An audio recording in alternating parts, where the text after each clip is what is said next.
Hi everyone, how you doing? This is Mark, and this is episode 4 of my Stone Block Let's Play series, featuring Minecraft, of course.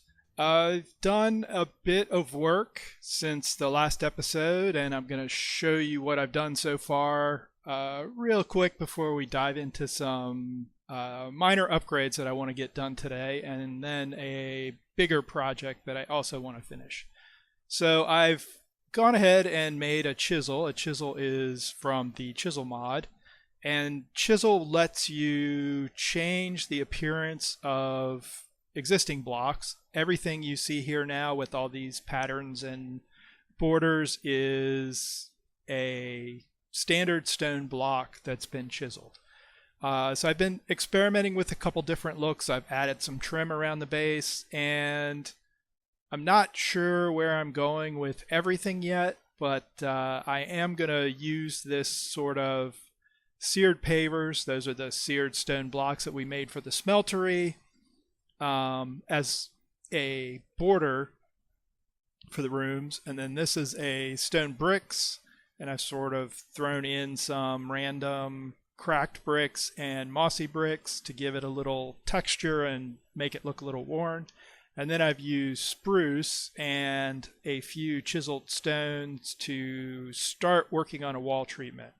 And I'm not quite sure which one I want to use yet. I'm kind of going, I think this is the best of the three so far. I like the fact that the this, I think it's mosaic pattern, is a seamless pattern, and it has a little bit of a border, as you can see, which adds a little visual interest. And then for the trim, I'm liking the way the spruce wood is looking with probably these Celtic corner pieces, just to give it a little oomph. But there are other options available, as you can see. I've tried a few different things, so I don't know. What do you think? I'm leaning towards this one, but I'm not 100% sold on it. If you have an opinion, leave me a comment, let me know what you think. So moving on from decoration, and you can see I've done a little bit with lighting to get rid of some dark spots and get rid of some of the torches that are around the base. These are just chiseled glowstone blocks. I don't have a ton of glowstone yet, but I have done some resource collection. I upgraded our sieves to give us we now have iron, 6 iron and 3 diamond meshes in the sieves, so we can get some resources. And I know this doesn't look like a lot, but I've also been building some drawers. So there's a couple drawers with lapis and coal, just to get those out of chests. And I've also done some smelting in the smeltery to make some ingots. So we have a fair amount of resources right now for where we are in the game. And I've also, we had our little tree here giving us wood and other supplies, apples primarily. And it was doing fine. One thing I have done is I've upgraded storage on these to drawers, which separate the products into 4 separate mini drawers, so we can get to them a little easier. It's really easy to pull stuff out of these. And I went ahead and made a bunch more hopping bonsai pots with 7 different trees, so we have some different kinds of wood to work with. But also I made the spiderweb sapling, which gives us string.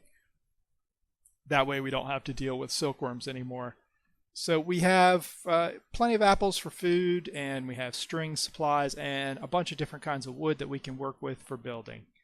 So I also threw some cactus down here just for, balance this out and give it a little green, essentially.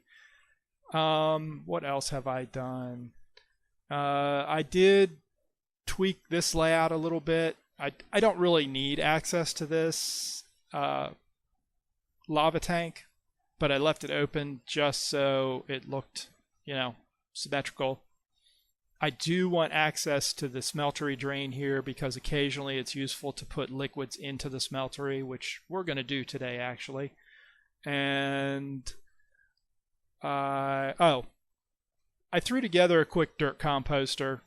Basically, if you put leaves or saplings or apples or any other organic material into a wooden barrel, you get dirt. So we already did the clay automation, so-called automation, last time. This is the same principle. You can see there's some dirt down in there, and I've been throwing excess saplings and leaves into this when I have the time, just to make us some dirt, because I do want to start getting into some mystical agriculture. I also made this framing table for drawers, and the way the framing table works is, I don't have a frame yet, so let me grab a frame real quick. You make a frame, which is, wow, I don't have any chests either. Let me make some chests. I believe the frame recipe is just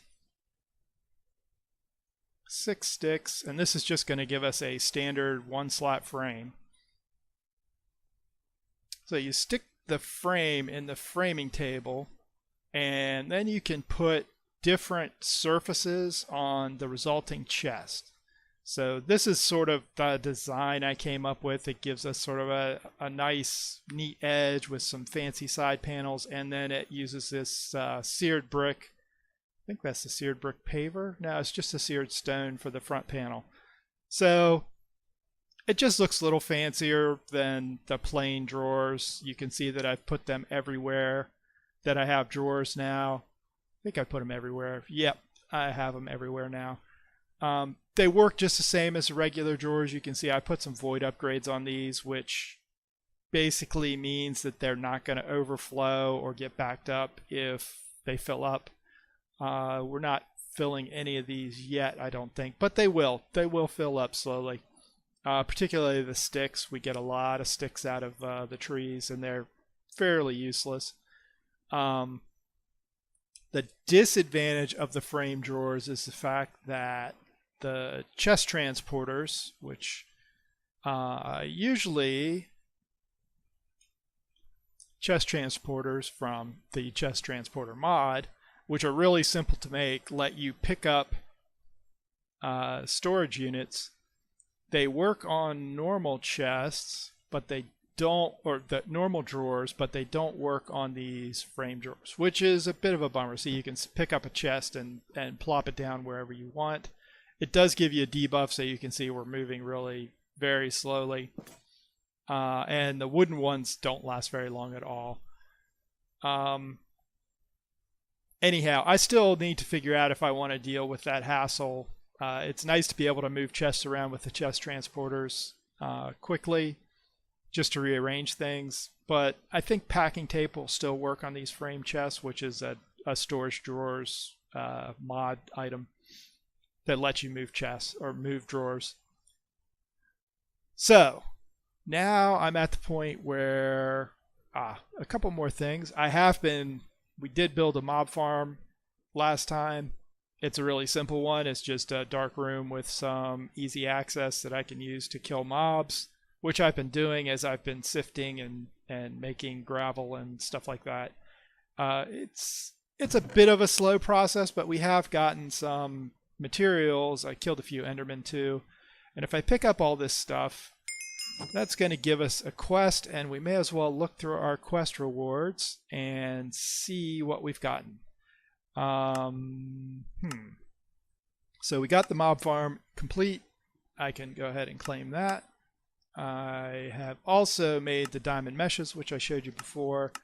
And if we go down to, we haven't done anything in power generation, which is going to change soon, but mystical agriculture. Sifting, I believe it's sand, gives us prosperity shards, so we got a bunch of those. And mob drops gave us an Inferium essence, which is the first step into mystical agriculture. So now we have, I'm going to just throw these back in here right now. We have some loot chests that we can open and see if we get anything good. And we got some draconium infused obsidian. We have some lithium dust, which is, okay. They're materials that we're not going to use anytime soon. Blacker lotus. I'm guessing that's some kind of super Black Lotus or mana for Botania, and another Diamond Furnace. So I did find a minor issue with the Diamond Furnaces. If you break one that has stuff in it, you lose all the furnace contents. So that's kind of a bummer, but you know, it is what it is. Relatively easy to work around. I just have to remember to not break them. The other thing we got out of killing mobs was we got some regular loot bags. So I'm going to go ahead and open these because they do stack up. These aren't going to give us the really cool rewards. Lexica Botania, which is useful. Ooh, we got feathers, which, you know, my inventory is stuffed. Feathers are useful, but we don't need them right now. And, oh Lord, we're going to get so much stuff. So let me dump a few items real quick, just so I can pick these up. I've been doing building, so I have a bunch of junk in my inventory. I do not need that right now. I'm going to keep those because I'm actually going to use those soon. And we can throw these in my sort of stuff I don't care about right now drawer. What else did we get? We got this obsidian, which we can stick in here, except it's full, so we can't. Right, so I don't know if I'm going to open all these. We got some glowstone, some prismarine, some random materials, so they can go in here. Got some leather boots, which I don't really care about. I did throw on some armor from the random mob drops that we've gotten so far. I'm going to open this epic loot bag. Dimensional shards, that's nice. And I'll open the rare ones.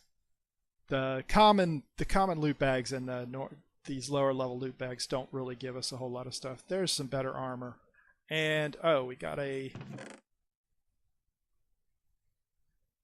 chance pendant. Yeah. We got a slime sapling, which is fun. Those are actually going to be useful. And some slime crystals, and we got some better armor. So I'm going to throw this on. I mean, these aren't really better, but they're not broken beyond use. I'll just leave them for now. Stick that in there, and I'm going to open just a couple more. There's some useful stuff. And draconium, which again we don't really need, and storage is going to be an issue, so I'm going to use this chest. Isn't really useful. Obviously we're going to have to do something about storage soon. Acceleration wand, which is sort of a cheaty item. Blaze rod, builder, more dimensional shards. See, we get a lot of these chest transporters, which is why one of the reasons they're so handy. And there's some more useful stuff. So anyhow, you can see the loot bags give us some good rewards.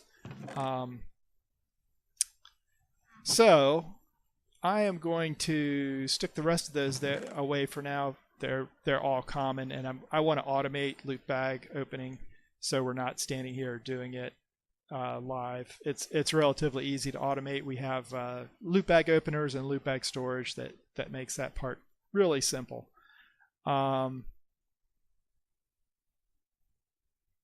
am also going to, okay, let me think what I'm doing next. We are going to upgrade our tool forge, tool station, because I want to make some better tools. Specifically, I want to make a hammer that I can use to mine a little faster. We do a lot of digging. Digging these tunnels with a pickaxe is really kind of tedious. So a hammer does a 3x3 area relatively fast. I'm not making any kind of super hammer, but I am going to make a faster hammer. And to do that, we need, here's the hammer recipe. We need 2 large plates, and we need a hammerhead, and we need a tough tool rod. So let me look here real quick. So we need all of the casts for those.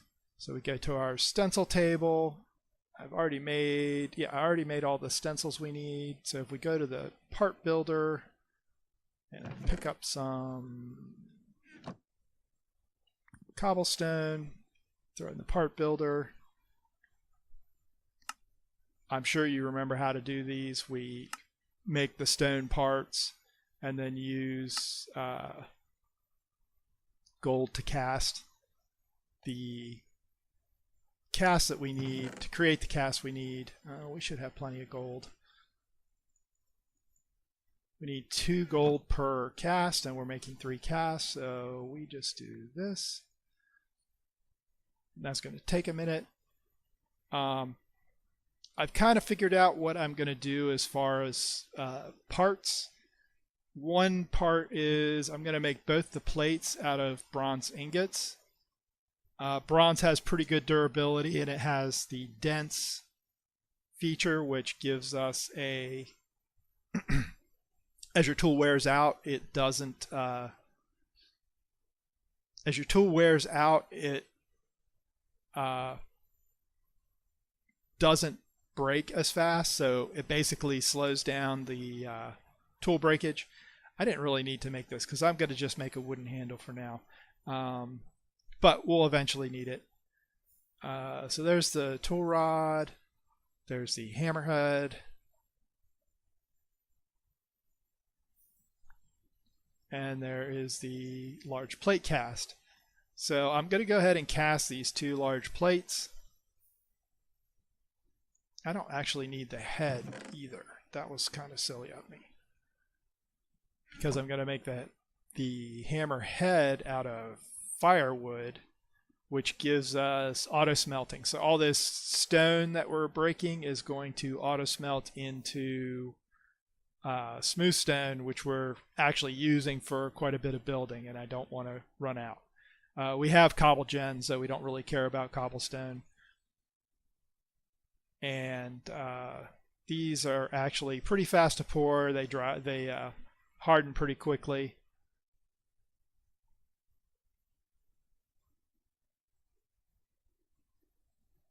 Anyhow, to make the firewood, we need to stick lava into the smeltery, which the only way to do that is take a bucket and stick it on the drain, and you can see that we now have a bucket of lava in here. I'm going to pull that out, and the next part of this is take any wood. Really only need 1 of those. I've made some firewood already, just so we're not sitting here doing this forever. You stick the wood into the casting basin, and then you pour lava over the wood, and that gives us lava wood. And then once you have the lava wood, which, you know, as usual gets auto pulled down into the storage chest, you can combine that with 2 blaze powder, and that gives you firewood. And we need 8 total firewood to make a head. That is one of the things about these tools, is they all take the large tools take a pretty significant amount of materials. It's not horrible, but it does, you know, it takes a little bit of time. So that should give us our, yeah, we've got 8. So if we go over here, we stick these in here, and we have plenty of blaze powder because I have been doing a bunch of sifting. That gives us 12 total because I already had some. I can come over to the part builder. I can pull that out. I can put some, there's the head, so I'm going to make a firewood head, and you can see that gives us auto smelt, and you can see that these plates are dense. The other thing is these all have decent durability, and you know, this gives us diamond mining level. And I want to make a wooden, I probably could have done a firewood handle actually. Anyhow, this is going to give us ecological, which will slowly repair our tool when it's not in use. So we we select the hammer pattern, we throw our parts in, and you can see that we have ecological, auto smelt, and dense. Has a pretty good durability. It's not very fast, but this is sort of, oh, we did get stone level. Interesting. I guess it only took the level from the head. Okay. Well, that's not a problem because all we're mining with this is stone, really. So we're going to make that. And then if we go out to this room, I've been doing a little bit of clearing here because I'm going to turn this into a sort of junction room, I think. You can see that it's not super fast. We can always add modifiers to this or change the components, but it's a lot faster than doing the mining with the pickaxe, which I did upgrade the pickaxe. I added a obsidian head to give it a better mining level because eventually I'm going to want to go mine some materials from the nether.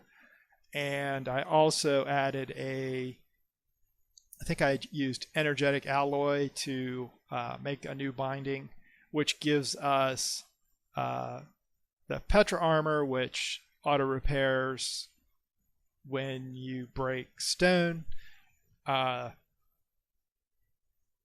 also a bunch of durability. You know, you can see the durability is definitely up. It used to be like 145 or something like that. Now we're at 564. Okay, so now we have some decent tools for clearing. Our next project is fixing up our mob farm.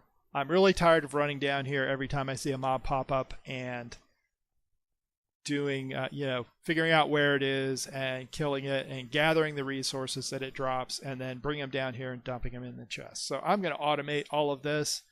And I think since we have a quest to automate the mob farm, it is here.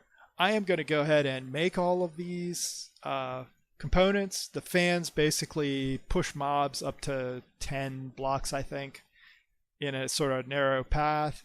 The iron spikes kill them, and then the item collector picks up dropped items.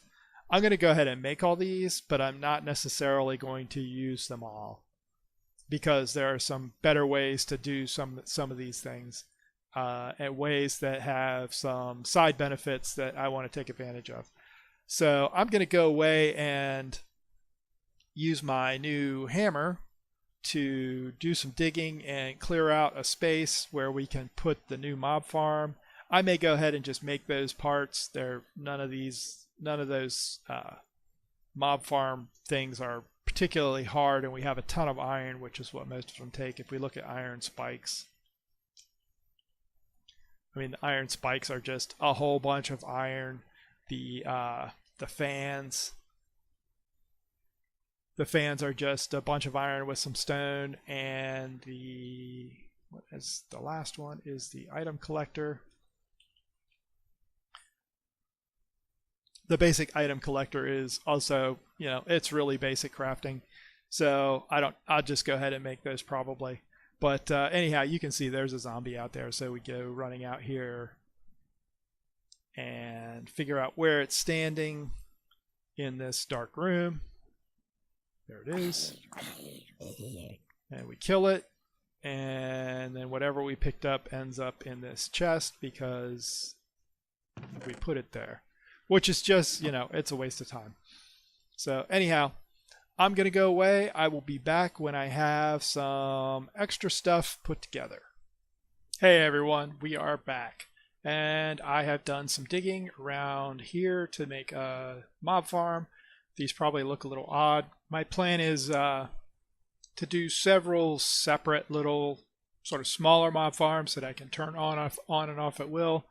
As you can see, these are pretty small once I accounted for the fans, and the fans don't actually blow that far. These spikes are set up at the sort of end of the fan push power.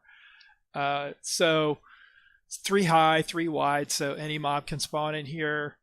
Relatively small area. Maybe I'll put cursed earth down here once we get some drops of evil going. And the first one I set up with iron spikes, 3 along the bottom to kill sort of typical mobs, 1 at the top so any spiders that climb the wall impale themselves on that and end up dying. I have torches in here for now just to prevent mob spawns. Outside, I have made a small storage crate which actually holds quite a bit of stuff. And I've also put down an absorption hopper, which I did make all the parts for the quest that we needed, but this is a better pickup tool in my opinion. You can configure each face to dump either items or liquids. It picks up experience as well as all the items dropped, and it can pick up through solid walls. And if you can also offset where the pickup area is, and if I show where it's picking up, you can see that it's going to pick up everything from both of these mob farms. So that should do the job for us. I will of course be sucking stuff out of this chest and processing it somewhere. I think what I'm going to do is piss off this Enderman. That's why I have these blocks here, because I keep doing that and it's a safe way to kill him, having the roof there. And we get another Ender Pearl, which we can always use. So let us go ahead and see how this is going to work. I have a tunnel that leads around the back here, which allows us access to this little bit of redstone. The fans from open blocks do need a redstone signal to operate, and I have 3 stacked, so switch, a little bit of redstone running up to power the fan that's on the other side of this block, and then another step up to power that block which powers this fan. So if we turn these on, all the fans are running. There is a bit of light leakage there which I'm going to have to fix, just block it in. But if we look here now, and just standing here, you can see I'm slowly being pushed back. I'm not touching the keyboard right now. The fans are working, and if I was to walk in there, I would get killed by the spikes, which I really don't want to do. So I'm going to break these torches, and that gives us a pretty good dark area. I'm going to close this off, and if we come around here and look in, oh, I don't even have to close that off there. So we have a completely dark room. We have the fans blowing everything into the spikes. So if I walk away here, first, let me double check. Yeah, the only thing in there are the torches I just broke. And as you can see, it does pick up pretty much everything dropped in the area of effect. So like if I toss anything down here, it's all going to get picked up and dropped in the chest. And it's fairly quick. So if I walk away for a while, we should get some mob spawns going in that area, and I'm gonna put some wired lights in there. My next project, I think, is getting some either probably redstone conduit from Ender.io going, so I can wire up some lights in there and wire the lever for the fans out to the front, so it's a little easier to access. But that is actually what I wanted to get done today, so I have finished it. I am going to go ahead and pause recording for a minute. I'm going to let some mobs spawn in there, go AFK for a while, and then show that it's actually working. So I will be back in a minute. Hey everyone, I am back. It's been about 30 minutes of AFK time. You can see that we have no accumulation of mobs in here, so the grinder is working, and we have killed at least creepers and skeletons and spiders. So, you know, things are working. I guess iron spikes do not drop experience, so that's not a problem right now. Eventually that might be a problem. We'll have to put a tank or something here to accumulate that. But anyhow, the basic mob grinder is working. I am going to spend some time between episodes upgrading this to give us faster mob grinding with more. I'm going to fill in the rest of these probably with fans for now. I'll probably automate the lighting system, and I'm probably going to replace that redstone wiring with some redstone conduit from Ender.io just to neaten it up and add some lighting and switches so I can control it all from one location. For now, I think that's going to be a good wrapping up point. Thanks for watching the episode. I hope you enjoyed it. If you did, consider leaving a like and subscribing if you want to see more. Leave me a comment if you have any suggestions or comments. And if you have any thoughts on the new design out here as far as the wall treatments, let me know what you think of that too. I'm still leaning towards this mosaic stone treatment for the walls. But that should wrap it up. Have a great day. Have fun.